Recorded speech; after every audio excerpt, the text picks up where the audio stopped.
The Little Prince by Antoine de Saint-Exupéry. Chapter 2. So I lived my life alone, without anyone that I could really talk to, until I had an accident with my plane in the desert of Sahara 6 years ago. Something was broken in my engine, and as I had with me neither a mechanic nor any passengers, I set myself to attempt the difficult repairs all alone. It was a question of life or death for me. I had scarcely enough drinking water to last a week. The first night, then, I went to sleep on the sand, 1,000 miles from any human habitation.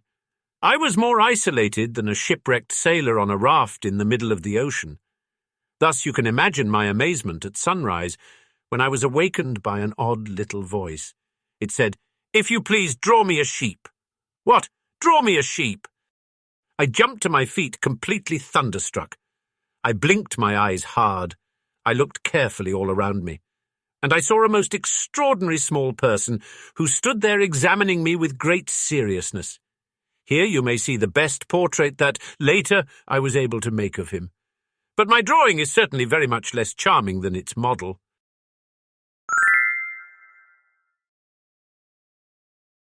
That, however, is not my fault. The grown-ups discouraged me in my painter's career when I was 6 years old, and I never learned to draw anything, except boas from the outside and boas from the inside. Now I stared at this sudden apparition with my eyes, fairly starting out of my head in astonishment. Remember, I had crashed in the desert 1,000 miles from any inhabited region, and yet my little man seemed neither to be straying uncertainly among the sands, nor to be fainting from fatigue or hunger or thirst or fear.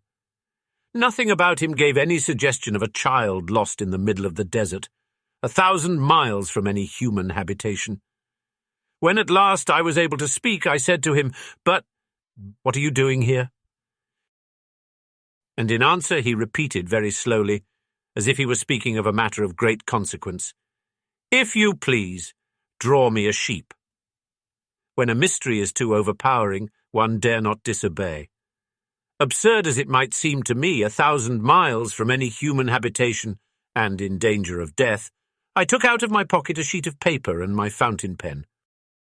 But then I remembered how my studies had been concentrated on geography, history, arithmetic, and grammar, and I told the little chap, a little crossly too, that I did not know how to draw. He answered me, "That doesn't matter, draw me a sheep." But I had never drawn a sheep, so I drew for him one of the 2 pictures I had drawn so often. It was that of the boa constrictor from the outside, and I was astounded to hear the little fellow greet it with, "No, no, no, I do not want an elephant inside a boa constrictor." A boa constrictor is a very dangerous creature, and an elephant is very cumbersome. Where I live, everything is very small. What I need is a sheep. Draw me a sheep. So then I made a drawing. He looked at it carefully, then he said, "No, this sheep is already very sickly. Make me another." So I made another drawing. My friend smiled gently and indulgently. "You see yourself," he said, "that this is not a sheep. This is a ram. It has horns." So then I did my drawing over once more. But it was rejected too, just like the others. "This one is too old. I want a sheep that will live a long time." By this time my patience was exhausted, because I was in a hurry to start taking my engine apart. So I tossed off this drawing, and I threw out an explanation with it. "This is only his box. The sheep you asked for is inside." I was very surprised to see a light break over the face of my young judge. "That is exactly the way I wanted it. Do you think that this sheep will have to have a great deal of grass?" "Why?" "Because where I live everything is very small." "There will surely be enough grass for him," I said.